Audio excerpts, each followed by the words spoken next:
50대 후반 가정주부 A씨는 최근 신호등이 깜빡거리는 횡단보도를 급히 건너게 되는데요.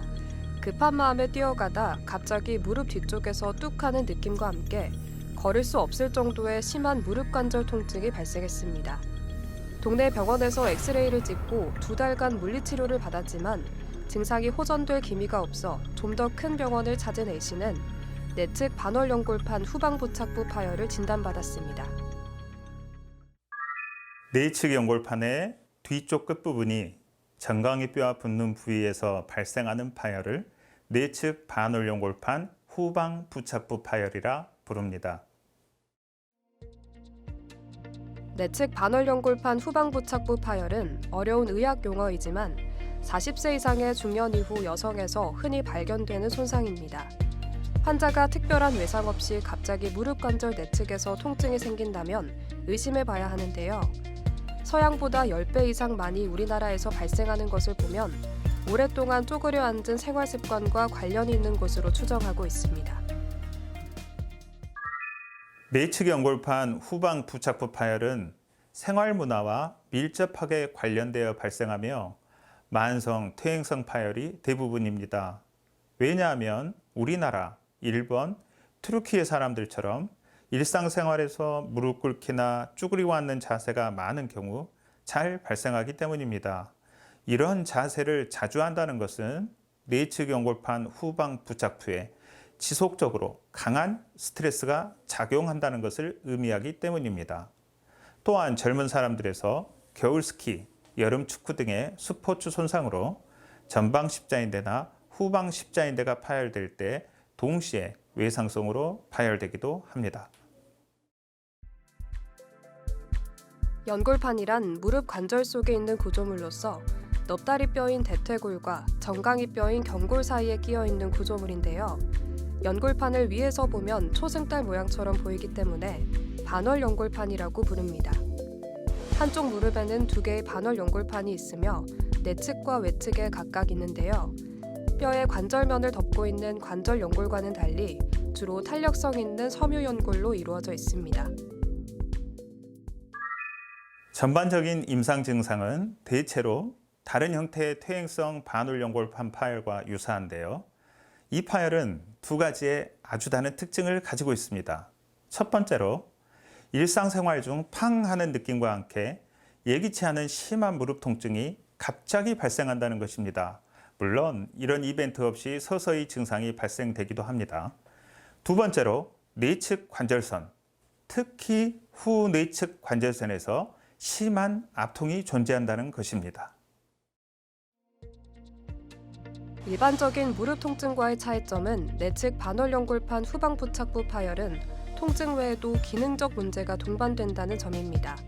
단순한 피로성 통증은 휴식과 마사지로 호전되는 경우가 많지만 연골판 파열은 시간이 지나도 자연 치유가 어려우며 지속적인 증상과 관절 손상을 초래할 수 있습니다.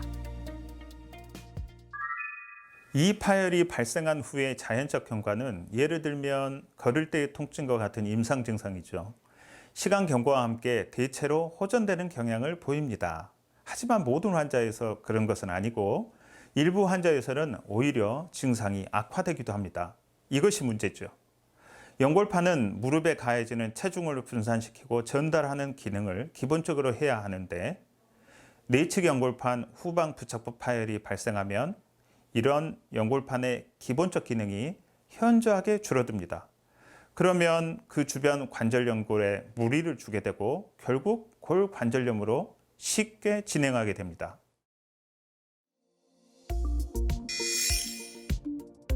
내측 반월연골판 후방부착부 파열은 정확한 진단을 위해 검사가 필요합니다. 가장 먼저 환자를 통해 통증의 양상, 부상 경위, 증상의 시작 시점 등을 확인하는데요. 이후 무릎의 특정 부위를 압박하거나 움직여 통증이 유발되는지 확인합니다. 다음으로 엑스레이 검사를 통해 뼈 구조를 확인하여 관절염이나 골절 등의 다른 원인을 배제하는데요.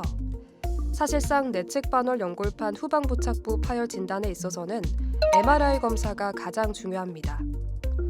연골판과 관절연골, 주변 인대 및 연조직을 상세히 볼 수 있어 파열의 위치와 정도를 정확히 파악할 수 있습니다. 치료 방법은 먼저 약이나 주사, 물리치료 등을 이용하여 연골판 파열과 관련된 증상을 완화시키는 비수술적 치료와 다음으로 수술적으로 치료하는 방법이 있는데요. 수술적 치료는 먼저 파열된 연골판에 의한 증상을 줄일 목적으로 시행하는 연골판 절제술이 있겠고, 연골판을 파열되기 이전의 정상 상태로 회복시키는 봉합술이 있습니다. 따라서 봉합수술이 가장 좋은 치료 방법이라 할 수 있지요.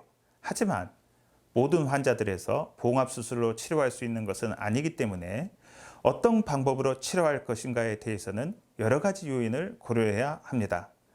관절 연골 손상이 3단계 이상으로 많이 진행된 상태이거나 연골판 파열이 오래돼서 연골판 상태가 불량하다면 일단 약물 치료를 시행할 수 있겠고, 그럼에도 증상에 호전이 없다면 수술적으로 파열된 연골판을 일부 제거함으로써 증상을 호전시키는 방법을 고려할 수 있겠습니다.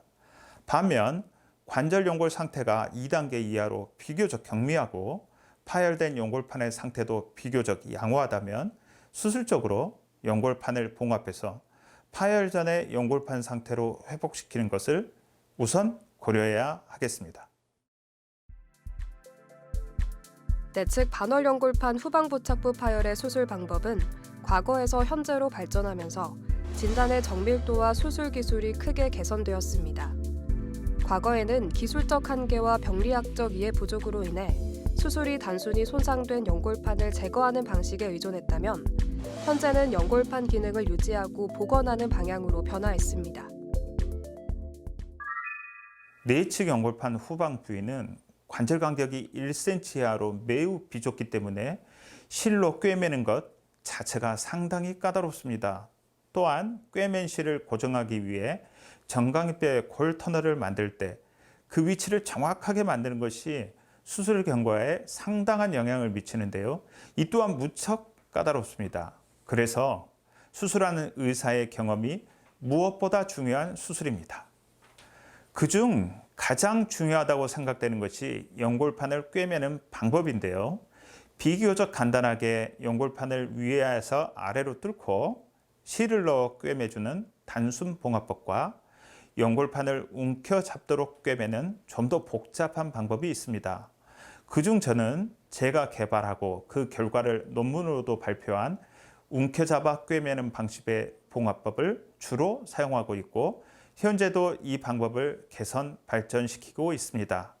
물론 단순 봉합법이 어떤 환자에게는 가장 적합한 경우도 있기 때문에 환자의 관절 환경 등 여러 가지 요인들을 고려해서 가장 적당하다고 판단되는 봉합 방법을 사용합니다. 수술 후 일상생활로 복귀하기까지는 약 2개월에서 3개월의 시간이 필요한데요. 수술 후 프로그램은 수술하는 의사들마다 약간씩 차이가 있습니다. 김영모 교수는 이 시간이 수술만큼이나 중요하다고 강조하는데요.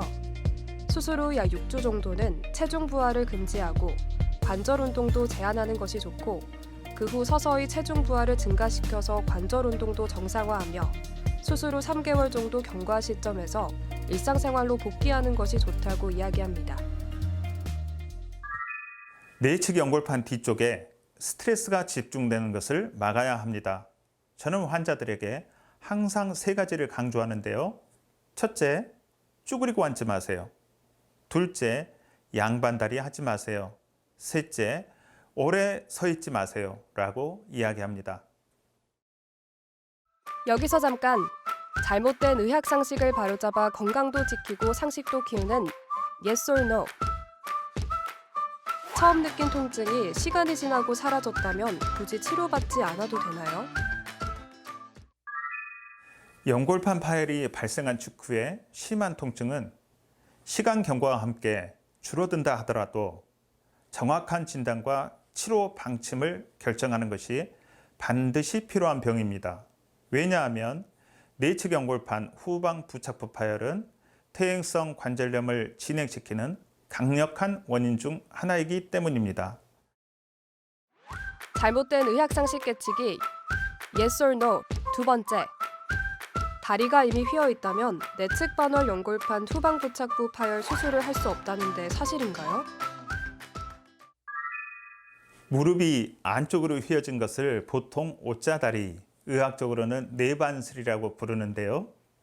무릎이 안쪽으로 휘어진 정도가 5도 이내로 경미한 환자라면 연골판 봉합술만 하자라는 것이 현재 컨센서스입니다.